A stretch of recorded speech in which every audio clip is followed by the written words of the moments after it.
Hello again.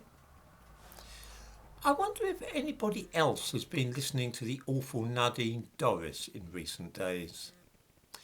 She is at the moment the cheerleader for Boris Johnson, but apart from that, she has been expressing her views about what legal limits should be placed upon what we say on social media and in our emails to each other.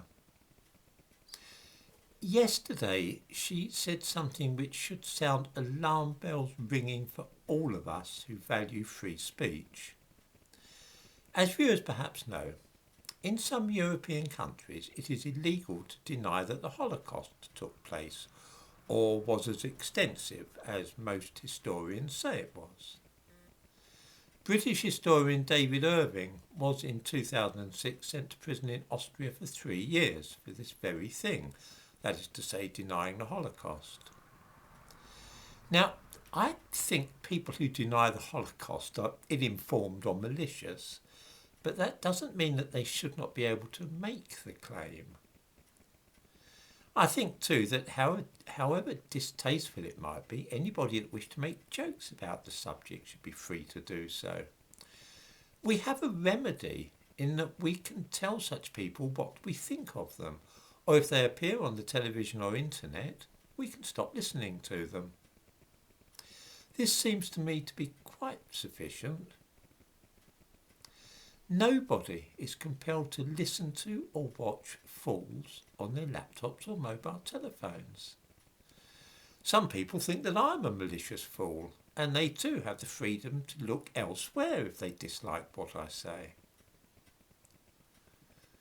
Nadine Dorries, the Secretary of State in Britain for Culture, is very keen to stop us watching or listening to people of whom she disapproves or those whom she doesn't find funny.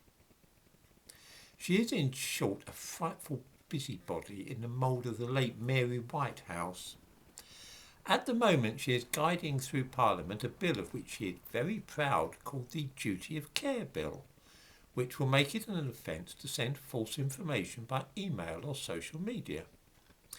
It is also intended to protect people from what are sometimes called pile-ons, when a lot of people post comments about or send messages to somebody who has aroused their anger or irritation.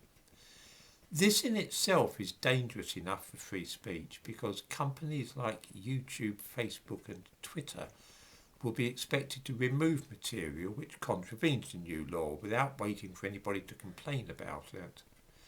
I think that my own days will certainly be numbered on YouTube if this bill is passed in its present form. This is all bad enough, but it is as nothing compared with what she said yesterday. A comedian called Jimmy Carr made an exceedingly tacky joke about the Holocaust, which is apparently still on Netflix. I'm not going to repeat the joke. It was to do with the Holocaust and the gassing of gypsies, which I do not personally find an amusing subject. I have not watched this for that very reason, because I don't find jokes about the Holocaust funny, but that is my choice.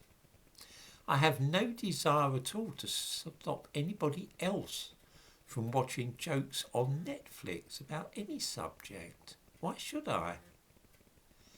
Nadine Dorries, though, is on the ball and has tipped her hand regarding what further legislation the government has in mind to stop comedians joking about things which she does not herself find funny.